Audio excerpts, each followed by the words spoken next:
Welcome back to my channel. Tonight's story isn't just about a failed business.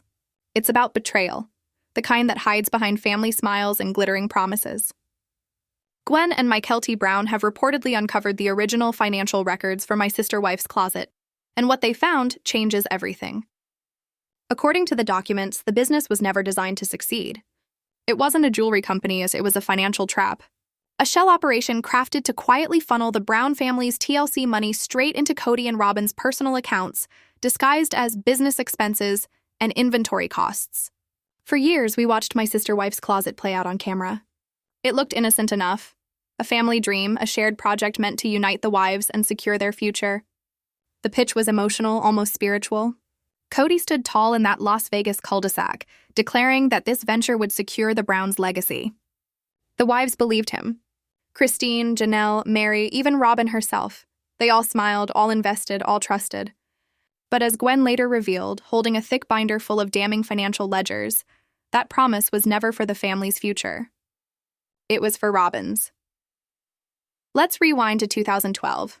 The Browns were settled in Vegas. TLC money was flowing. The family finally had financial breathing room, and for the first time, there was a real family pot. Shared income that paid for homes, cars, and the kids' needs. It should have been the start of stability. Instead, it became the foundation of a financial con. My SisterWife's closet was pitched as a collaboration, but in truth, it was Kody and Robyn's private bank. The wives were told it was struggling, that the business couldn't turn a profit. But behind the scenes, funds were being siphoned out as fast as they came in. Mykelti's recent words sting with betrayal. My mom, Janelle, and Meri all put in their own money to help it get started. We were told it was struggling. The truth? The money was being funneled out from day one. Imagine that. Janelle, the family's practical planner, investing her savings. Christine contributing out of love and loyalty. Meri, despite her growing emotional distance from Kody, still trying to believe in the dream. Each of them bought into the illusion that they were building something lasting, something theirs. Instead, my SisterWife's closet became a black hole, a perfectly engineered scheme to drain them dry. The show painted it as a simple failure, bad marketing, weak sales, inexperience. But according to these records, it was something far darker. Gwen reportedly described it as a lie hidden in plain sight. For years, Kody and Robyn kept total control over the books. Whenever the other wives asked to see the numbers, they were drowned in excuses: reinvestment, brand development, long-term growth. Buzzwords meant to confuse and silence. Even Janelle, who has a background in finance, was deliberately shut out. And now, with the ledgers in the open, it's clear why. My SisterWife's closet was never about jewelry. It was about power, control, and concealment. It was about Kody and Robyn ensuring that no matter how the family fractured, they would always walk away holding the purse strings. And the rest? They were left with debt, regret, and a legacy of lies. Stay tuned, because in the next part of this exposé, we're breaking down the exact transactions, where the money went, how it was hidden, and why TLC allegedly looked the other way. What you're about to hear is not just financial misconduct. It's psychological warfare wrapped in family trust. When Janelle began asking questions, her inquiries weren't treated as responsible oversight. They were framed as rebellion, as a lack of faith in Kody's so-called leadership. That's how the manipulation began. It wasn't loud. It was subtle, deliberate, and corrosive. Kody and Robyn built their empire on silence. Every doubt was painted as disloyalty. Every question was twisted into betrayal. And by the time the other wives realized what was happening, it was too late. Kody and Robyn had been operating in the shadows for years. The newly surfaced financial records expose what can only be described as a slow, methodical theft of the family's collective income, a betrayal so intricate that it almost looked legitimate.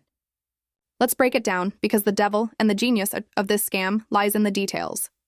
The first and most brazen part of the operation revolved around something called design consulting fees. Gwen Brown described it bluntly. Over $200,000 in payments were allegedly made to a so-called design consultant, a company that, on paper, looked official. But when investigators traced the address, it led not to an office, not to a design firm, but to a single P.O. box registered under one of Robyn's friends. $200,000. To a mailbox. Let that sink in. These weren't payments to a New York studio or a Los Angeles branding agency. They were checks written to a phantom business, a shell corporation with a poetic name like Desert Bloom Creative. On paper, it sounded like a legitimate creative firm. In reality, it was nothing more than a pass-through, a middlewoman whose only job was to cash the checks, take a small cut for her trouble, and hand the rest of the cash right back to Kody and Robyn. Classic money laundering. Clean, simple, and brutally effective. Here's how it worked. The family's TLC income, money earned collectively by all the wives and their children, would first be deposited into my SisterWives Closet's business account. From there, Kody and Robyn would cut a check to Desert Bloom Creative, labeling it as a design consulting expense.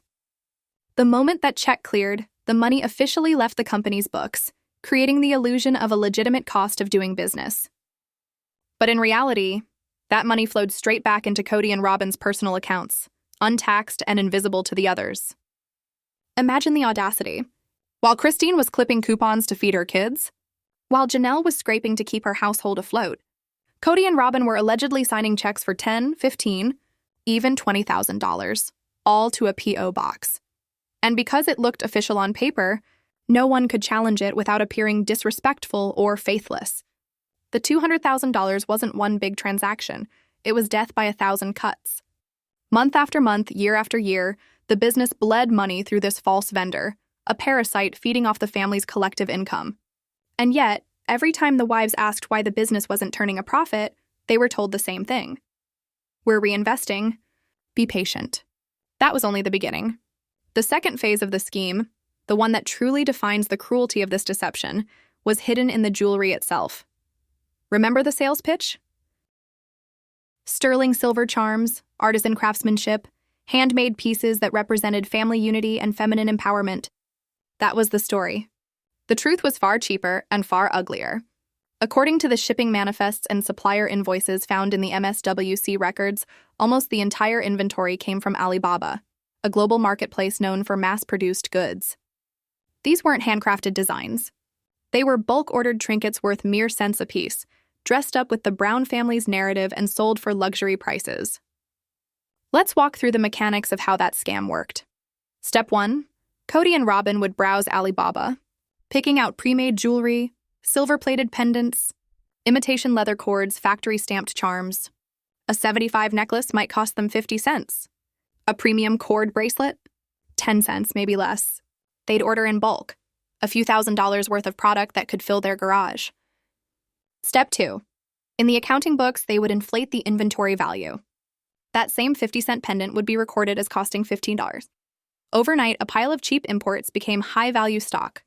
The false numbers made the business appear to hold thousands in assets, justifying its existence, and masking the reality that the cash was gone. Step 3, the markup. They'd package the cheap jewelry in branded boxes, slap on the MSWC logo, and list it on their website for insane prices, $99 for a piece that cost less than $1 to make. It wasn't just about greed. It was strategy. Because here's the key, they didn't actually want to sell much of it. The jewelry was a prop, a front. The real money wasn't in sales, and it was in the write-offs. Step 4, the tax manipulation. At the end of every quarter, Kody and Robyn would look at their unsold inventory, which of course was most of it, and declare massive losses. That 50-cent charm recorded at 15s, they'd mark it as a $15 loss. Multiply that by thousands of pieces, and you have the illusion of hundreds of thousands of dollars in losses. Those phantom losses served two purposes. First, they slashed their taxable income, saving them a fortune in taxes. Second, they gave Kody a ready-made excuse to demand more money from the wives. Picture the scene. Kody calls a family meeting. He lays out the doctored books on the table, his brow furrowed with faux concern. "Ladies," he sighs, "we had a tough quarter. We had to write off $80,000 in damaged inventory. And because the wives trusted him, because they believed the dream, they handed over more money. More savings. More faith. It was an endless loop of deceit. Fake consulting fees, fake inventory, fake losses, all funneling very real cash into Kody and Robyn's pockets while the rest of the family shouldered the blame. And now, thanks to Gwen and Mykelti's discovery, that illusion has finally shattered. When Kody Brown stood before his wives, clutching his fake financial reports, his tone was always the same, grave, urgent, fatherly. "Sales are slow," he'd say. "The business needs another cash infusion to stay afloat. We need to reinvest." It was a script he knew by heart. The crisis was manufactured, the urgency rehearsed, and the plea for unity perfectly timed. He'd give a rousing speech about the importance of perseverance, about faith, about family, about staying the course when things got hard. And how could the other wives argue? They were staring at cooked books, spreadsheets that looked legitimate, showing massive losses. They didn't know that the so-called $80,000 loss was fiction, a fabricated deficit based on inflated values of worthless jewelry. All they saw was a family business bleeding money. So once again, they agreed to help. The wives, Christine, Janelle, and Meri, would authorize another transfer from the shared family fund, desperate to keep the dream alive. Let's say they transferred $100,000. What happened to that money next reveals the anatomy of the scam in its purest form. A tiny portion, maybe $5,000, went toward buying another shipment of trinkets from overseas. Another $30,000 was funneled to the consulting firm, that infamous P.O. box belonging to one of Robyn's old acquaintances. The remaining $65,000? It simply sat there, tucked neatly in the MSWC account, ready to be used for whatever Kody and Robyn wanted next. Their personal bills disguised as business expenses. A new SUV became a company vehicle. A lavish family getaway was reframed as a supplier meeting. Every indulgence could be justified with the right receipt and the right story. As Mykelti Brown later put it, Dad called it reinvesting, but he was really reinvesting in Robyn's shopping habits. And she wasn't exaggerating. This wasn't just a metaphor, it was literal truth. Every so-called reinvestment was a direct pipeline from the family's collective earnings straight into Robyn's luxury lifestyle, her new furniture, her wardrobe, her vacations. It was a long con, stretched over nearly a decade, all unfolding in plain sight, while millions of viewers watched what they thought was a wholesome family trying to build a business. What we were watching wasn't failure. It was fraud, executed on camera. Every tear Kody shed over the struggles of my sister-wife's closet, every pained monologue about rebuilding the dream, wasn't the grief of a failed patriarch. It was performance art, a cover story for an ongoing con. He wasn't the failed businessman he appeared to be. He was a successful thief operating under the halo of family love and faith. The financial manipulation was devastating. But the emotional manipulation, that was the part that truly broke them. Let's start with Janelle, the practical one. The planner. The wife who understood numbers better than anyone else. She had the training and the intuition to see through the lie, but Kody turned that strength against her. Every time she raised valid questions, she was accused of lacking faith. Every time she doubted the numbers, she was told she was being negative. Her professional instincts were dismissed as disloyalty. And on national television, we saw it. Kody and Robyn teaming up to frame her as the problem. The narrative became that Janelle just didn't understand the vision. But she understood perfectly. The business didn't make sense because it wasn't real. It was a smokescreen for a financial heist. They needed Janelle's buy-in because her participation made the fraud look legitimate. As long as she was on board, the numbers looked clean. Then there was Christine. Her contribution wasn't just financial, it was emotional. She poured her creativity, her optimism, her heart into the family and this business. For her, the investment wasn't about profit. It was about unity, about proving that this plural family could create something together. To discover that her love, her faith, her hope had been weaponized, that her money had gone toward financing the lifestyle of the wife who replaced her, was a betrayal of biblical proportions. Mykelti said it best. It wasn't just about the money. It was about the stolen dream. That's the part that hurts most. For years, these women wore the jewelry, promoted it on social media, posed for photos, filmed scenes pretending to be enthusiastic, all while the business quietly drained them dry. And then there was Meri. By the time MSWC was in full swing, Meri's marriage to Kody was already a ghost of its former self. She was isolated, emotionally starved, and desperate to matter. Investing in the business became her last thread of connection, a way to stay tethered to a family that was slipping away from her. She poured what little she had left into that company, hoping maybe it would buy her some affection, some validation. But the cruel irony is that she was, in effect, funding her own erasure. Her money was being used to prop up the life Kody and Robyn were building. The same life that excluded her. And then there's that name, My SisterWife's Closet. When you hear it now, it doesn't sound like empowerment. It sounds like a joke so dark it borders on cruelty. It wasn't about sister wives at all. It was about one wife, and her closet, her new furniture, her credit cards, her wardrobe, her Flagstaff mansion. All funded by the women she called sisters. That's why Gwen and Mykelti's discovery matters. They're not just stirring up old drama, they're digging up evidence. They've become financial archaeologists, sifting through the ruins of their parents' lies to uncover the truth. That thick binder of spreadsheets, invoices, and transfer records isn't just paperwork. It's a monument to gaslighting. Proof that the wives weren't paranoid, emotional, or bitter. They were victims of a long-term con. For years, the story we were told was simple. Janelle, Christine, and Meri left Kody because of emotional neglect. But this changes everything. They didn't just leave a broken marriage. They escaped a financial crime scene. They were not just heartbroken, they were defrauded. Think about the scale of it. The planning, the coordination, the creation of shell companies, the recruitment of an accomplice, the cooking of the books, the emotional manipulation required to keep everyone compliant. This wasn't impulsive greed. This was premeditated control. Every family meeting, every tear, every reinvestment speech was theater. Every crocodile tear from Robyn was part of the act. Every rousing speech from Kody about legacy was nothing more than a well-rehearsed shakedown. It wasn't about the jewelry. It wasn't even about the money. It was about power. By keeping the other wives tied to a failing business, one that Kody and Robyn alone controlled, they held all the leverage. They could invent a crisis anytime they wanted, declare another loss, stage another emergency, and every time the wives would step up, feeling guilty, responsible, hopeful. That hope was the bait, and it cost them nearly $500,000, and ultimately their family. The discovery of these documents isn't the end of the SisterWives saga. It's the beginning of a new one that might finally explain everything.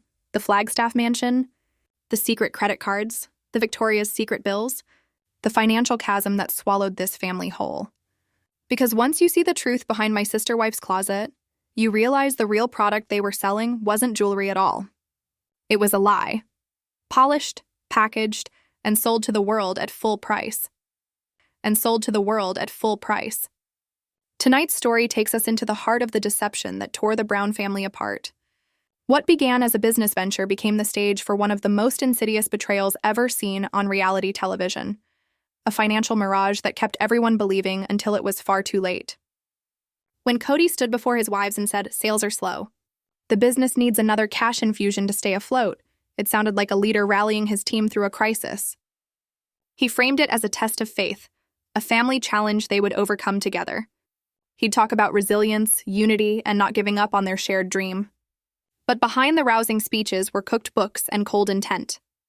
The numbers he showed them, the $80,000 loss, were a complete fabrication. The so-called deficit was built on inflated values of cheap, mass-produced jewelry that was barely worth pennies. All the wives saw was a business in trouble, desperate for help. They didn't know they were being played. So once again, they agreed. Another transfer from the family pot, another $100,000, funneled into the My SisterWife's closet account. But where did that money really go? Only a fraction ever touched the business.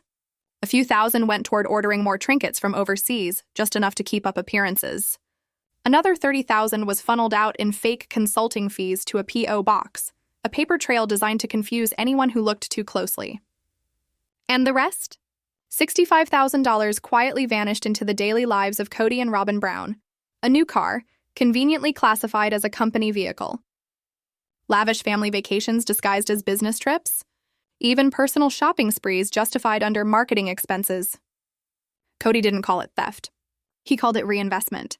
But as Gwendlyn Brown later said, Dad wasn't reinvesting in the business, he was reinvesting in Robyn's shopping habits. That line isn't poetic exaggeration, it's the truth.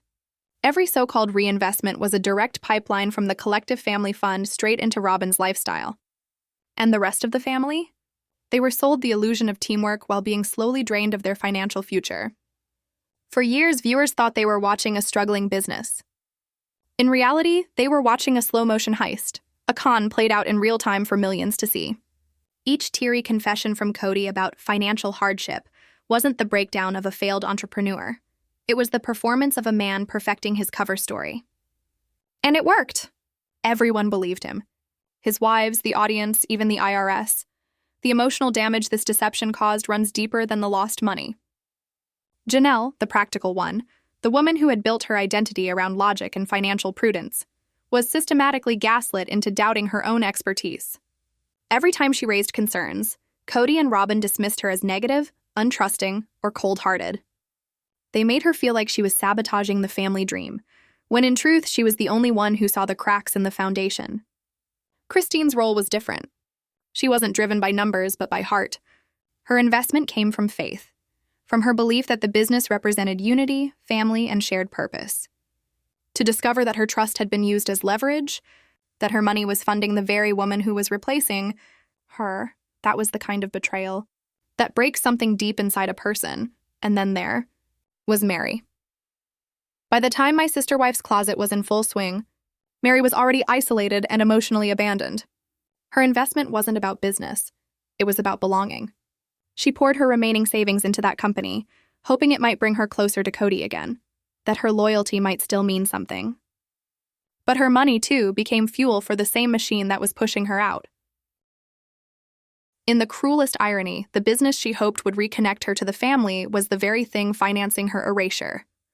She was, in essence, paying for the rope used to hang her. The name My Sister Wife's Closet now sounds like a bitter joke. It was never about sisterhood. It was about one wife, her closet, her home, her vacations, all built on the sacrifices of the others. When Gwendlyn and Mykelti finally exposed the alleged records, they weren't just settling old family feuds. They were exhuming the truth, financial archaeologists digging through the ruins of their family's past. The binder they uncovered wasn't just a collection of spreadsheets. It was a ledger of manipulation, proof that their mothers weren't imagining the betrayal. Every doubt, every sleepless night, every argument about money, all of it had been real. For years, the story had been simple. The wives left Kody because of emotional neglect. But this revelation reframes everything. They didn't just leave a broken marriage. They escaped a long-term financial con. This was no misunderstanding, no accidental mismanagement. This was a sustained, premeditated strategy. A shell company to move money. A fake consultant to disguise payments. False inventory reports to manufacture losses. Kody and Robyn had to synchronize every detail, the numbers, the stories, the tears, to keep the illusion intact. Every family budget meeting was theater. Every time Robyn cried over struggling sales, it was performance art. And every motivational speech Kody gave about building a family legacy was just another step in the act. But beneath it all, this wasn't only about greed. It was about control. By keeping the wives financially dependent on a failing venture, Kody and Robyn ensured they could never fully break away. Whenever doubt crept in, they created another crisis, another emergency, another chance to save the family. The wives were trapped in an endless loop of guilt, responsibility, and false hope. Guilt that they weren't helping enough. Responsibility to invest more. Hope that someday the dream would pay off. But the dream was the bait, and the trap had already closed. In the end, what they thought was a business turned out to be a financial prison. What they thought was teamwork was exploitation, and what they thought was faith was manipulation. The newly discovered documents don't just explain where the money went. They explain why the family fell apart, why the mansion, the credit card debt, and the years of quiet resentment all led back to one secret truth. The Brown family wasn't destroyed by fame. It was destroyed by fraud. And the evidence was hiding in plain sight the entire time.